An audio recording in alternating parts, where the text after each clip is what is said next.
Hello everyone, hello मेरे प्यारे बच्चों। आज का हमारा टॉपिक है क्यूब्स। काफ़ी बच्चों को पता होगा कि क्यूब्स का क्या मतलब होता है। जिनको नहीं पता उनके मैं बता देती हूँ कैसे हम बताते हैं कि क्यूब का क्या मतलब होता है।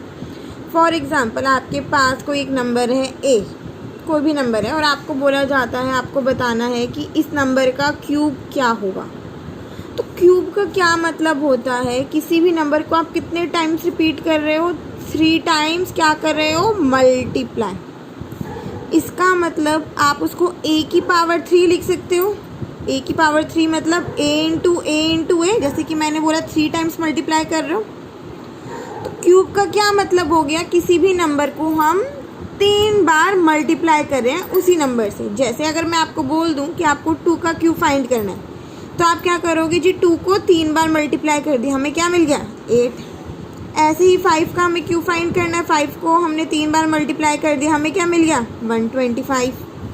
ऐसे ही अगर वो बोल दे जी 7 का क्यूब बताओ, तो 7 को आप 3 बार मल्टीप्लाई कर दो, 7 7 से 49, 49 इंटू 7 इज 343 हो गया। अब इसकी कुछ प्रॉपर्टी डिस्कस कर लेते हैं। प्रॉपर्टीज़ क्या होती है क्यूब की।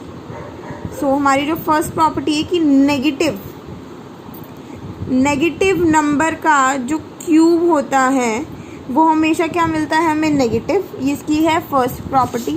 अगर आपको समझ में आए नेगेटिव नंबर का क्यूब नेगेटिव कैसे होता है, जैसे कि -5 का आपको क्यूब निकालना है, तो इसका मतलब -5 आप 3 बार मल्टीप्लाई कर रहे हो, -5 इंटू -5 तो प्लस का हो गया, पर आपने जब तीसरे वाले -5 को मल्टीप्लाई करा तो उसकी वजह से यहाँ पे क्या आ गया, माइनस का साइन आ गया। इसका मतलब नेगेटिव नंबर का क्यूब क्या होता है, नेगेटिव।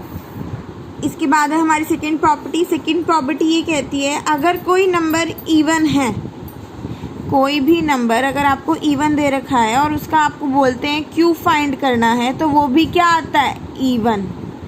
जैसे कि अगर आपको इन्होंने एक नंबर दे रखा है 4 का आपको क्यूब बोला है, तो 4 का क्यूब मतलब 4 इंटू 4 इंटू 4, तो 4 4 16, 16 4 64। 4 भी इवन था, क्यूब भी इवन आया है।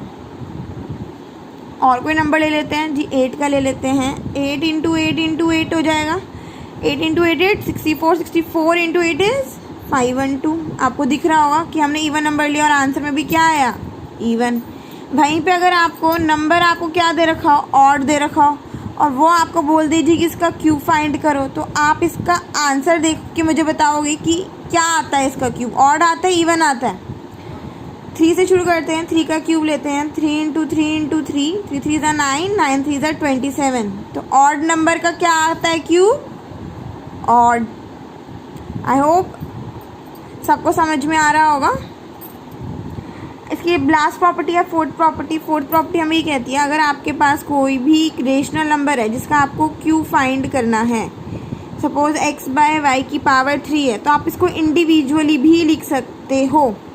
जैसे आपको बोले जी 5/4 की पावर 3 का आप क्यूब निकालो, तो कई बच्चे ऐसे होंगे पहले 5 और 4 को डिवाइड कर लेंगे, इनको डिवाइड करके उसका क्यूब निकालेंगे। ऐसे करना कोई ज़रूरी नहीं है, आप 5 का क्यूब निकाल लो और 4 का क्यूब निकाल लो पहले, फिर उसको बाद में डिवाइड कर देना। तो 5 का क्यूब क्या आ गया, 125। 4 का क्यूब क्या आ गया, 64। अब जब कभी भी आपको क्वेश्चन रेशनल नंबर में गिवन है, तो आंसर भी हम जनरली रेशनल नंबर में देते हैं, तो आपका आंसर यहीं पे ख़त्म हो गया। तो ये थी हमारा क्यूब और की कुछ प्रॉपर्टी। अब आपको एक होमवर्क के लिए जो क्वेश्चन दिया जाता है, you have to tell me the cube of 11/2 and 24. Find out the cube of these numbers and do let me know in the comment section below. Thank you. Thanks for watching, and yes, please don't forget to subscribe my channel and press the bell icon so that you can get the notification whenever I am uploading the video. Goodbye.